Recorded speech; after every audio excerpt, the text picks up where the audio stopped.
Hello, Beach Channel fans. It's South Florida Homes. And Debbie, our producer, has asked me to cover for Lucy, and I'm pretty excited about it. I love talking about South Florida Homes, and we're talking about a cool area today, Surfside, with Lisa. Hi, Lisa. Hi there. Talk to me about what your background is. So my background is that I'm from New York, Long Island originally, and then New York City. And I was originally in the garment center. And my husband was in real estate. We worked at Core in New York City, boutique firm. We loved it. But he was originally at Core. And I would come home from a long day at work every day and just want to hear every single thing that he could possibly tell me about real estate, about his day. I thought it was so exciting. And what did you do on your day, what you didn't find exciting? I was in the garment center, so we were selling clothing. It was just all manufacturing, and it was exciting, but something about the real estate when he would come home and just run the day with me, it was exhilarating. So he got very busy, so the natural progression was for me to leave what I was doing and go work with him. We became a team, and we developed a really nice sized team, very successful in New York, and then COVID hit. So we sat in our apartment all of March, all of April, all of May, and by mid-May we looked at each other and we said, let's go. Let's just take a leap of faith, move to Florida, and start over. And so that's what we did. So he became the manager at One Sotheby's. He's a broker there, and I'm an agent there. So we're no longer on a team together. But it's still a lot of fun. And it is just as exciting as I imagined it to be when I was having the debriefings. You're not unique in a New Yorker coming to South Florida, are you? No, and I made fun of the people who left. I would never leave. How could they desert New York? I'm never going to leave. But you know what? You do what you have to do. And sometimes you have to pivot even when you don't want to. And some weeks it feels like a better choice than others, like this week. I never look back. I haven't looked back once. We love it here. It's a very exciting market to be in. If you're going to be in any real estate market right now, Miami is really the place to be. Yeah. And lifestyle wise, I mean, right now, the way the weather is this time of the year and all that stuff, you have no regrets, right? No, it's amazing. You know, we're outdoor people, and it's like living your life on vacation. And what we tell people who are thinking about moving here, the best way to sum it up is it's just an easy life. It really is. It's an easy life. You go to work, and then after work, you have a whole evening that you can be outside, play golf, play tennis, pickleball, paddle. There's so many options that you don't have elsewhere. It's really nice. Yeah, the lifestyle choices are amazing. Mm-hmm. And if you're a boat person or a water person, anything like that. Right. Well, you got an interesting project that we're going to talk about. Tell me a little bit about that. I do. So I'm selling Surf Row Residences, and it's located on 88th Street between Collins and Harding in Surfside. So an amazing, amazing neighborhood. But what's happening in the neighborhood is that everything that's being built on the sand is extremely expensive. $5,000 a foot. And not only are they expensive, but they are enormous. And that's great for people who want that. Mega buyers. Not everybody is a mega buyer. And even people who can afford that, not everybody needs 4,000 square feet as a vacation home. And for many of these buyers, for a neighborhood like Surfside, they're not their first vacation home. It's their second or third vacation home. So what the developers of this project did was they built this 25-unit boutique building right across the street from the beach. So you're not on the sand, so we don't have to price it astronomically, but you're right across the street. So it's 25 1, 2, and 3 bedroom homes in a beautiful building. The architect is Boris Pena, and he took kind of like that beautiful Miami Beach Art Deco look in a building and elevated it to match the sophistication of Surfside. You see a picture right now. Yeah. This is it, right? Yeah, so this is it. So you see that you're not on the sand, but you still do see the ocean. This is the pool, the resort style pool. It's all resort style amenities.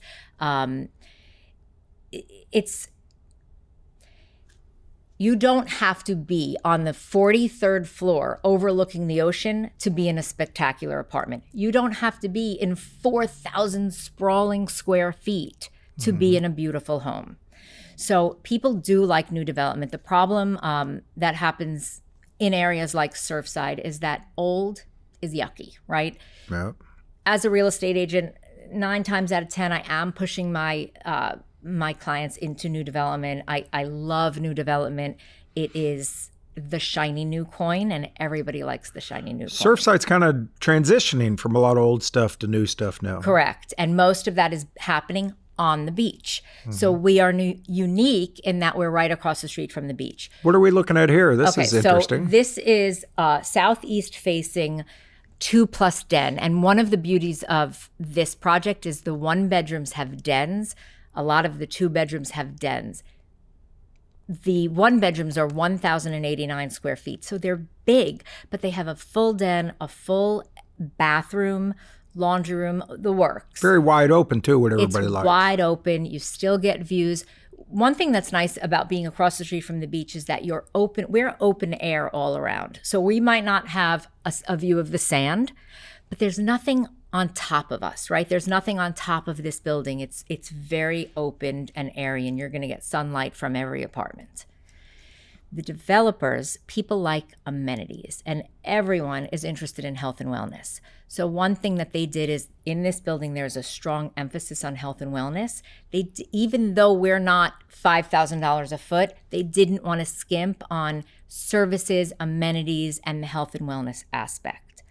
So there are 6,400 square feet of amenities, which consist of a Zen spa with a cold plunge, steam room, sauna, hammam, jacuzzi, and a separate treatment room where you can call your masseuse and have them come in the afternoon after day at the beach, and you have that separate private room. So if you look at this photo, right up the block is the beach. You're literally, that's not a through street. So you cross the street and you can walk right in the middle of the street over to the beach, where there'll be a little attendant, a little lady sitting there with chairs, branded umbrellas and coolers, and all of the amenities you can work off of an app. So what are we looking at here? Is this the exterior? This is the exterior, and that's the entrance to the lobby. So this is on 88th Street. And one thing that you can't see is right across the street is a tennis court. So that's Surfside's tennis courts. So part of your amenities is that tennis court. So let's just say it's a Saturday morning, you wake up, you go on your app and say, I would like to take a tennis lesson at 9. So you sign up for your tennis lesson, you go across the street and have your lesson. Then you go on your app and you want to go to the pool at noon. So your pool attendant is going to set up your beach chairs, set up your umbrellas. Oh, that's a great looking pool. So then you can go after the beach, you could go to the spa and have your masseuse come in. You can go to the gym, beautiful, beautiful gym, all state of the art, with a separate room for your trainer to come in for a little yoga class, whatever you want to do. So they really left no stone unturned when it comes to amenities, with emphasis on health and wellness. So what you're looking at here is a rooftop balcony. We have 6 of them. Oh, it's beautiful. I could see myself with a glass of wine sitting in one of those real quick. It's so spectacular. And so you are facing south. So the whole building is kind of oriented southeast. So you're facing south, but you still see the ocean. But the beauty of this balcony is that you get sunset views. I'm sorry, sunset. Like you'll feel that sunset and see the sunset. Also the south facing. So you have west and south, which are your, really great exposures. Right. The pool for the building is right above it. And this little pool is really supposed to be like a little plunge pool, maybe a cold plunge that you could put out there. You could do a barbecue, summer kitchen, whatever you want out there. Well, what's interesting, you mentioned affordability and all that, the sand side and everything else. You New Yorkers, kind of everything was affordable at first. So, because they thought everything was cheap in South Florida. How's that changed? What's going on there? So what's happening now is that I think that the developers are very excited about these mega buyers, right? They hear that there are all these, $15, $20 million buyers, and they are, but that's who they're building for. So what happens to the person who has 2 or 3 homes?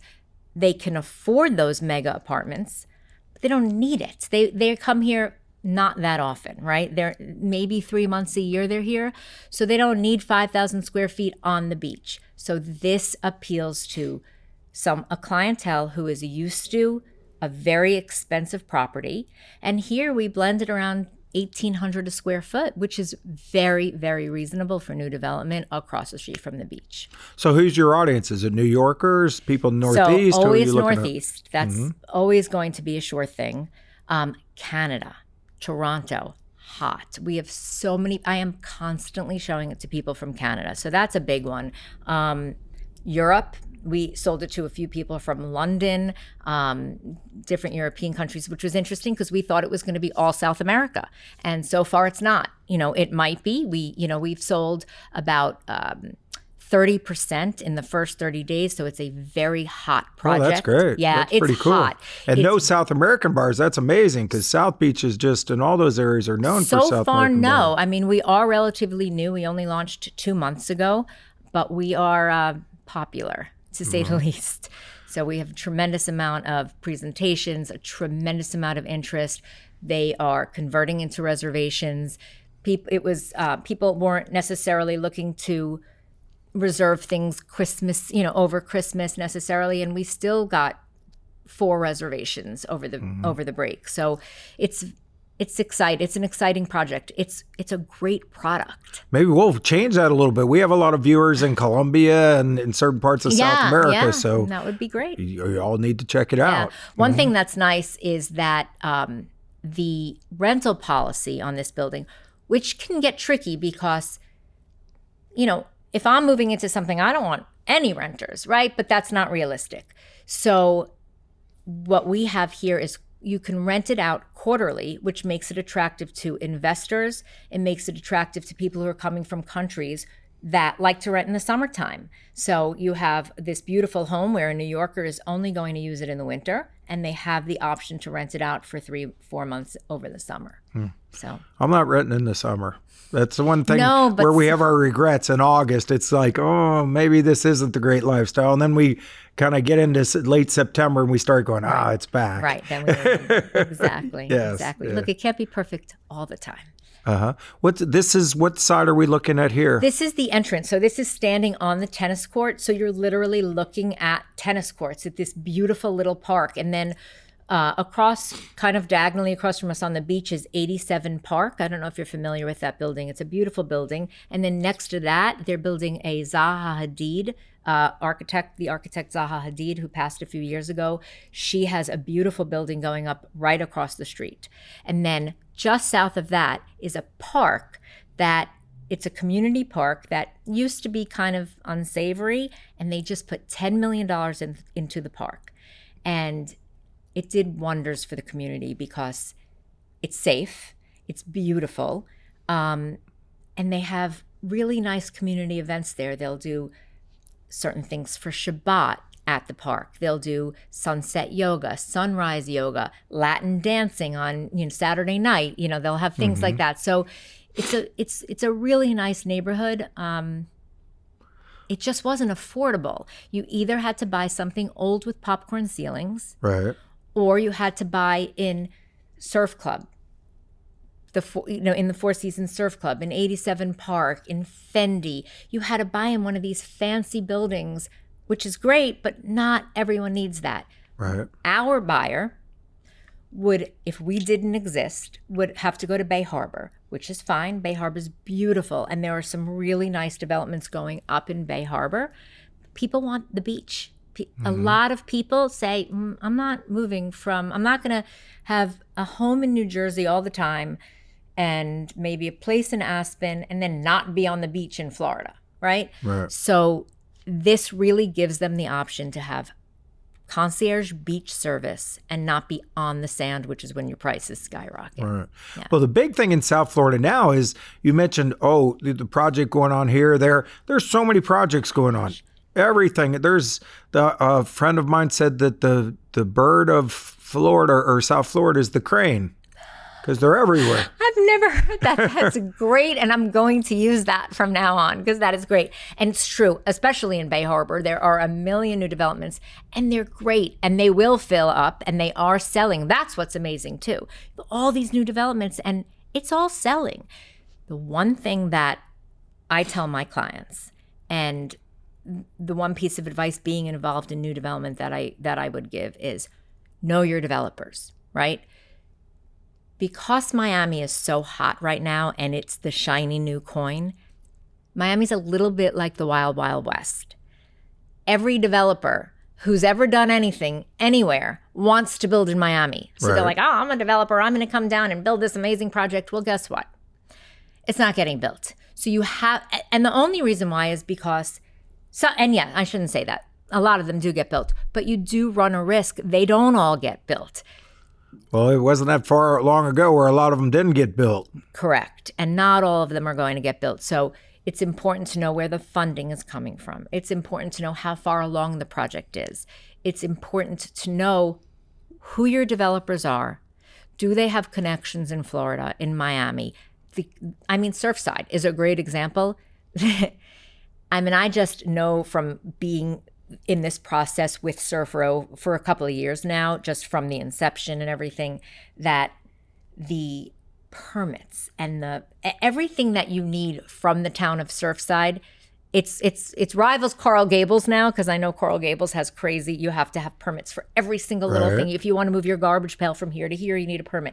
It's like that now in Surfside as well. Oh, really? Oh, wow. Oh, yeah. Huh. So a developer from, New Jersey comes down, hey, I'm going to build in Surfside. This is my time, whatever. They don't necessarily know the ins and outs. You need our developer LD&D. They have a showroom in Edgewater. They've been doing this forever. They originally started off as, so I don't know if you remember, but in Miami back in the day, they would deliver new development decorator ready, I think is what they called it, or designer ready. So it was just a box. Nothing was done. The floors, nothing was finished. The lighting. I remember that. LD&D was the company that would come in with all their people. So they employ all these people who would come in and outfit the whole building, right? So I sold something in Aria Reserve, which is taking some time to build, right? It's a little delayed. And I just got an email the other day, and I didn't know LD&D was involved in this project. And I got an email saying, the 20th floor in the north building is now complete. LD&D is going in to do their thing. So they still do that, which comes in really handy when you're building a building, because you've got all the people. They know what they're doing. It's all quality. They don't leave anything.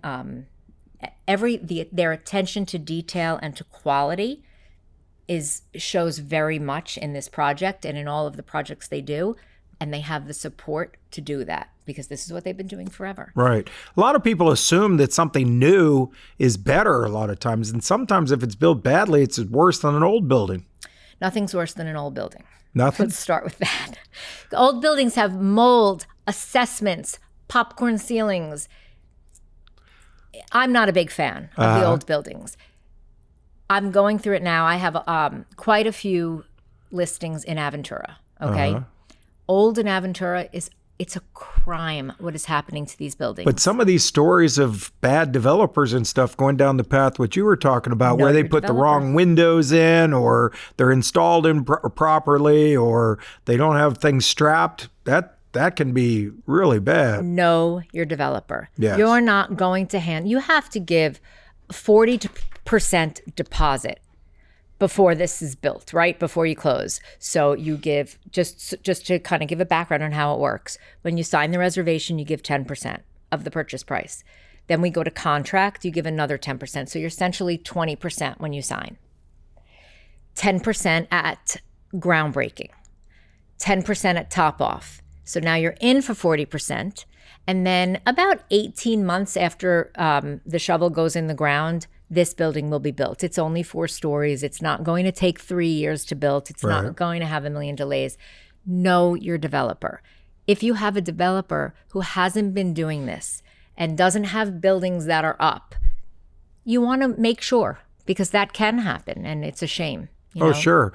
And we don't know what's going to happen with interest rates in the coming months or anything else. You want somebody who has a little history, who's dealt with that in the past. Correct. And something that's good for something that you do want to educate the people that you're sitting across from, and something that a lot of the more seasoned agents tell their clients, which is smart, which is you want to be new development, first in, last in, okay? When they put the shovel in the ground, the developers can kind of sit back and say, all right, they're going to come to us now. We have this beautiful product. It's much easier as a salesperson. It's much easier to sell an actual tangible product than a concept. But if you're coming in when it is just a concept, the developers want to get a certain amount of them sold before the shovel goes in the ground and need to get a certain amount sold. All developers, no matter how much funding you have, you still want to get a certain amount sold before you put a shovel in the ground. Those buyers have a little bit of leverage, right? Developers aren't necessarily flexible on prices, maybe a little bit, certainly more in the beginning and at the end. Think about it. If they sold, we have 25 units. If we sell 23 right before, and we want the building's going to close, it's all finished, we sold 23, the last people in, the developers are going to want to get a deal done. Right. So you first or last. So it makes sense. It makes sense. Also, I think you'd get better position if you're in, I'm sure all of them have great views and everything else, but some are better than others. Yes. Right? So first people in, if it's important to you to have the best unit, the best apartment, our signature unit, you want to be first in. And then there's tiered pricing as well. And every time something else happens, whether you sell a certain amount, then they go up from there. So getting in early, locking in on a reservation price before we even go to contract, that's a smart buyer because they're locking in at a price when your asset now is going to just go up in value as each part of this building is built. Well, we know that because there's still this giant demand from New Yorkers. That's right. Miami's still cheap, and Florida's cheap because of the whole environment and everything. So right. Yeah. And we're getting California now. And California was not interested in Florida. I have two neighbors who are from California. Oh, really? And that was last year. I don't find I have a tremendous amount of people from, I personally, maybe other people do, I personally don't have a tremendous amount of interest from California. And I've shown this to a couple of people from California who originally wanted to see it before the election. Right. Because they wanted to get out of California politics and get into Florida politics. So that happened a little bit before the election. Yes. Most people from California love California, right? Oh, yeah. It's a beautiful place. They love it. But there are a few who... Yeah, but I'll fight them on their ocean. I always had this dream, I'm going to go put my foot in the ocean. That ocean's cold. Right. I didn't want to put my foot in the ocean anymore after I did that. Yeah. You talked about cold plunge. Right. That's a cold plunge. Well, and I always laugh, in California, when you lie on the ocean, you have to face the land to get the sun. And I'm from Long Island. So we're one of the only ones that could lie on the beach and you're facing the ocean to get the sun, right? But for the most part, when you're on the South Shore, that's what you're facing, you get the sun. But right? But think about it, when you're in California, you're facing the land, and I don't know. California is great. We are starting to get them now, though. Right. Unfortunately for them, but we're seeing that a little bit. Yeah. No, California had some beautiful geographical stuff and everything else, and they kind of messed it up right now. But our areas seem to be hitting on all cylinders. I can remember I grew up in South Florida, and South Florida had its times when nobody wanted to be here, but that's not now. That is not now. It sounds like your project is really cool. I think people need to take a look at it. And I thank you for coming down and talk to us about it and showing us some of these cool pictures. So South Florida Homes people on the Beach Channel, go by, and if you're looking for a second home in Surfside or something, suggest you go by there and talk to Lisa and see what she can do for you. I'm Max Wyler with the Beach Channel, and you're watching South Florida Homes.